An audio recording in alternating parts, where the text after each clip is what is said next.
Let the song begin. FBI, CIA alert. Watch out. Back in the flesh, blood and bone. George Zimmerman had told police that Trayvon Martin had told him that he, Zimmerman, was going to die that night, but that makes no sense.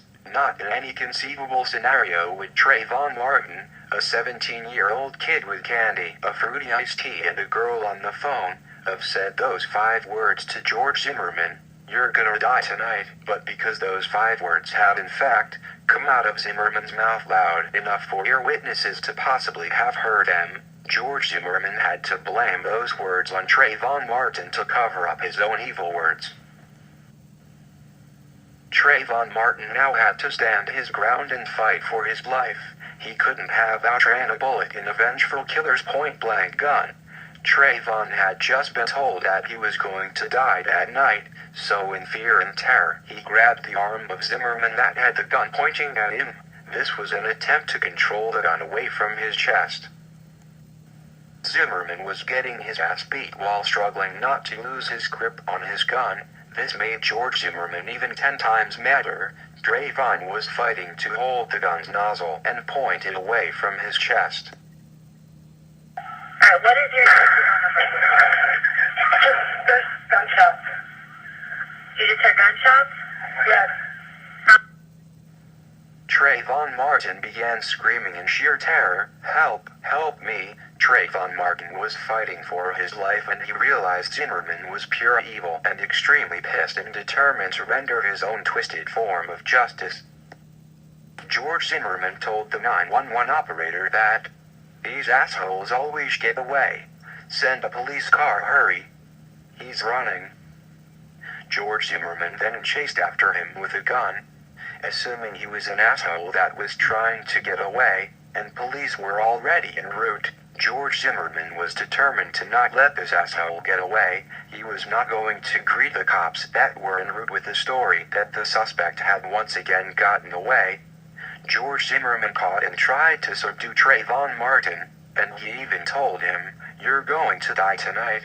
George Zimmerman was probably using racial slurs and determined to provoke a fight and then execute Trayvon Martin. Trayvon was in a desperate struggle for his life.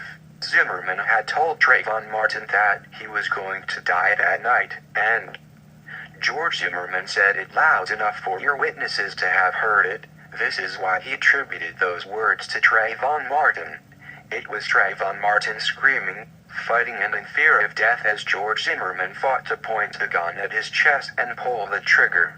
It is irrelevant about what happened in the fight, because Trayvon Martin did not provoke a fight. He was unarmed and locked in a fatal fight over the gun that was about to end his life. George Zimmerman is a cold-blooded racist vigilante.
Subscribe to Eternal Black Project. The heart is a blue.